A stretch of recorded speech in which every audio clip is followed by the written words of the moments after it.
ever since Hill 881 and 861, you feel something in the air about the buildup. I don't know, you could almost feel them working around you at night.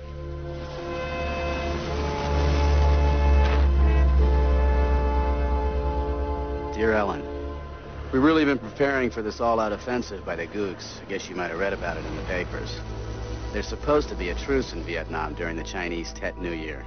Khe Sahn is the only area not observing it because of the buildup. I'll try to write again soon. Love, Jim.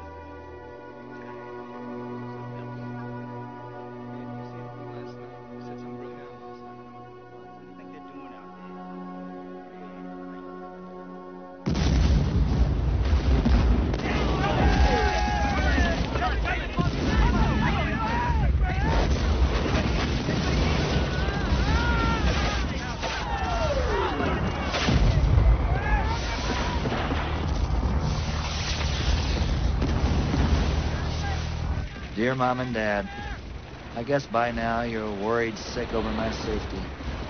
Khe Sahn village was overrun, but not the combat base. The base was hit, and hit hard by artillery, mortars, and rockets. All my gear and the rest of the company's gear was destroyed. I am unhurt and have not been touched, but with all the death and destruction I've seen in the past week, I've aged greatly.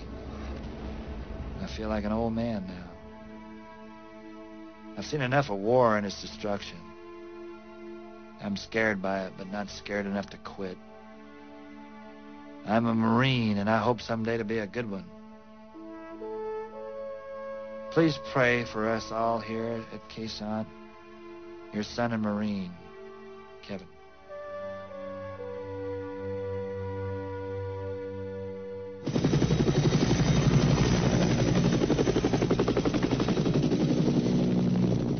It's Tet, the Oriental New Year, and it's a new war. The Viet Cong simultaneously attacked just about every major city and town in South Vietnam. In one day, they increased the scope of the war dramatically. Howard Tuckner was there. The war came to Saigon early in the morning of January 31st. The first target was the symbol of the American presence in Vietnam, the United States Embassy. About 20 Viet Cong had invaded the embassy compound and were now battling American Marines and military police. The Viet Cong had penetrated to the center of what was supposed to be the most secure city in Vietnam.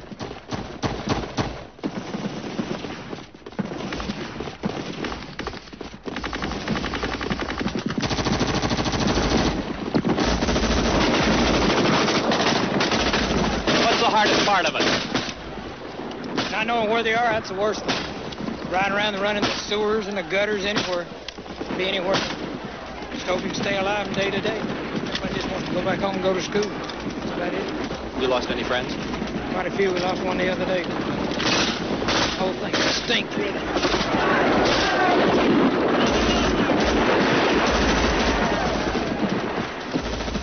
Awful sick of it. I'll be so glad to go home. I don't know. It's the worst area we've been in since I've been in Vietnam. You think it's worth it? Yeah, I don't know. They say we're fighting for something. I don't know.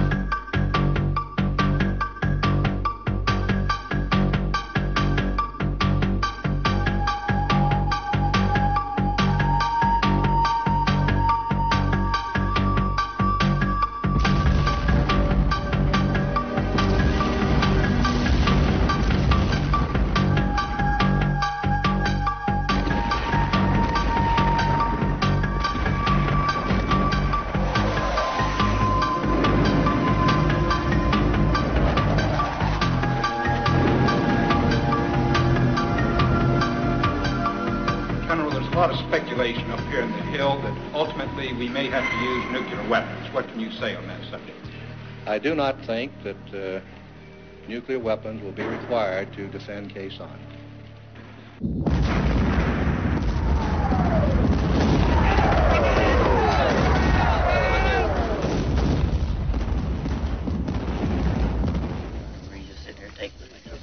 Yeah, that's what gets me. That's not the way we're supposed to do it. We're supposed to be hard chargers, man. We're supposed to go out and get them. I think if they pull a good search and destroy up here, we could clear them out. Well, I don't know. You get out there 50 feet and you're lost already in the jungle. I mean, it looks pretty clear from here. It's just a constant siege here, and you don't know exactly when the incoming's coming, and you don't know how much it's going to be from day to day. And how would you compare it to other places that you've served in Vietnam? Well, this is the worst I've been at. It's you just most of the time you can't get anything done because there's too much incoming. You can't get out much at all. It's just too dangerous to get out, and it just gets on your nerves. That's all. Either that or just have a B-52s go up one side, back. The only thing they hit is the ground. Dear Dad and Mom.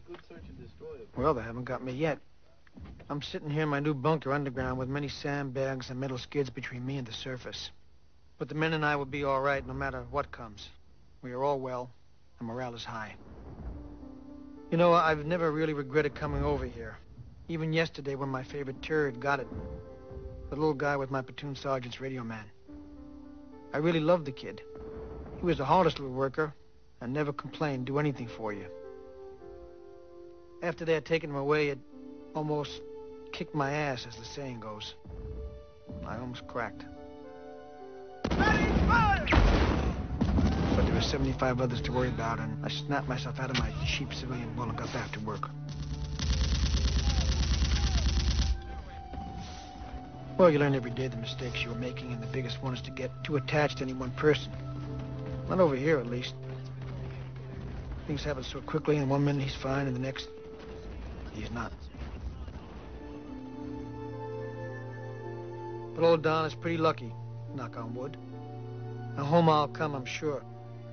Maybe after we wipe them up here, they'll go to the bargaining tables and we can come home.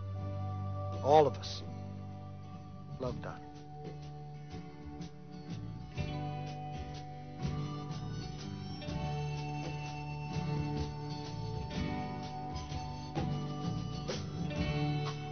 Once I was a soldier, and I fought on foreign sands for you.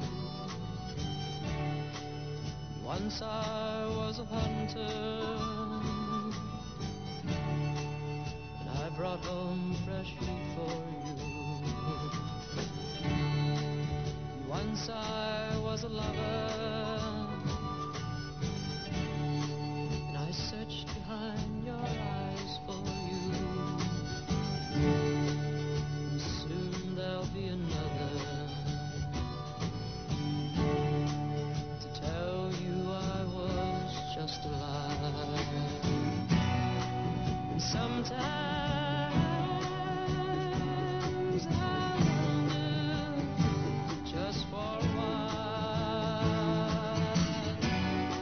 will you ever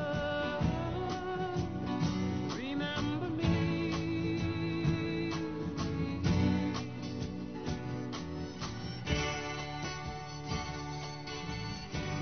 Dear Aunt Fanny, this morning one of my men turned to me and pointed a hand filled with cuts and scratches at a plant with soft red flowers and said, "That's the first plant I've seen today that didn't have thorns on it." The plant was also representative of Vietnam. It is a country of thorns and cuts, of guns and marauding, of little hope and of great failure. Yet in the midst of it all, a beautiful thought, gesture, and even person can arise among it, waving bravely at the death that pours down upon it. Someday this place will be burned by napalm, and the red flower will crackle up and